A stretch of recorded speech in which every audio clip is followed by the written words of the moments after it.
Friends எல்லாம் எப்படி இருக்கீங்க? நல்லா இருக்கீங்கன்னு நினைக்கிறேன். இப்போ நம்ம சின்ன கார்டன் எப்படி இருக்குன்னு பார்க்க போகிறோம். அம்மா ஏன் இத்தனை நாளாக வீடியோக்குள்ளே வரலன்னு கேட்பீங்க. குழவி கடிச்சனால அம்மாவுக்கு வரல. அதில் மருத்துவம் ஏதாவது இருந்துச்சுன்னா சொல்லுங்கள், நாங்கள் இது பார்க்குறோம். ஃபஸ்ட்டு இது சின்ன செவ்வரளி, இது சுண்டக்காய் செடி, இது முருகனுக்கு உகுந்த பூவு செவ்வரளி. அந்த பக்கத்து போகலாம் வாங்க. இது புங்க மரம், வேப்ப மரம் இருக்குது, மிளகு தக்காளி இருக்குது, அங்கே கத்திரிக்காய் இருக்குது. அங்கே பாருங்கள், கத்திரிக்காய் பழுத்திருக்கு, காமிக்கிறேன். இங்கே பாருங்கள், கத்திரிக்காய் பாருங்கள், கத்திரிக்காய் பாருங்கள், தெரியுதுங்களா? இது செவ்வரளி, இதுவும் செவ்வரளில இன்னும் பூ வைக்கல. முருங்கை மரம் இருக்குது அந்த பக்கத்து. வாங்க நம்ம வீட்டுக்குள்ளே இருக்கிற கார்டனை காமிக்கிறேன். இது பார்த்திங்கன்னா நித்திய கல்யாணி பூ. இது சொல்கிறாங்க, இந்த மாதிரி நித்திய கல்யாணி பூன்னு சொல்கிறாங்க. இந்த இலை சர்க்கரை நோய்க்கு நல்லதாமா. சர்க்கரை இருக்கிறவங்களுக்கு உங்கள் வீட்டில் சர்க்கரை யாருக்காவது இருந்ததுன்னா கொடுங்க, அவங்களுக்கு நல்லா போயிடும். இதாக இருக்குது. அது ஒயிட்டு, இது பிங்க் கலரில் இருக்குது. வாங்க உள்ளார களி. இதுவும் தக்காளி இருங்க.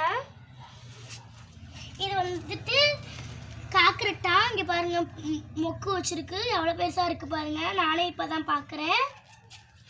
இது மல்லிகைப்பூ, இது செம்மல்லிப்பூ, இது ராமனுக்கு உகுந்த கருந்துளசி. இது கேரட்டும், இது செவ்வந்தி பூவும் இருக்குது. செவ்வந்தி பூ பட்ரோஸ். இது மிளகு தக்காளி, இது அந்தி மல்லிப்பூவு, இது கத்திரிக்காய் செடி. அம்மா ஏன் வீடியோக்குள்ள இங்கே ஒரு கத்திரிக்காய் இருக்குது, இங்கே ஒரு கத்திரிக்காய் இருக்குது, இங்கே ஒரு கத்திரிக்காய் இருக்குது, இந்த பக்கத்து நிறைய கத்திரிக்காயும் இருக்குது. நாங்கள் வெளியே போய் வாங்கவே தேவையில்ல. மருந்தடிச்சிருக்க கத்திரிக்காய் வாங்கவே தேவையில்ல. இந்த கத்திரிக்காய், அந்த வெளியே இருக்க கத்திரிக்காய்லாம் பொரிச்சாலே எங்களுக்கு நிறைய கத்திரிக்காய் வந்துடுது. கொஞ்சம் எல்லாம் பிஞ்சு பிஞ்சாக இருக்குது. இங்கே பாருங்கள், இங்கெல்லாம் இருக்குது.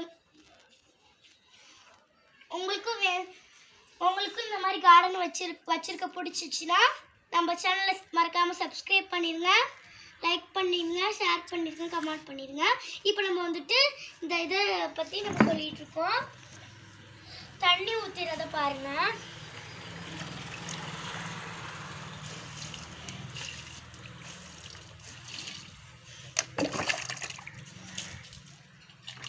பிடிச்சிருந்துச்சுன்னா மறக்காம லைக் பண்ணுங்க, சப்ஸ்கிரைப் பண்ணுங்க, ஷேர் பண்ணுங்க, மறக்காம கமெண்ட் பண்ணிடுங்க. ஓகே ஃப்ரெண்ட்ஸ், அடுத்த வீடியோவில் பார்க்கலாம். பாய்.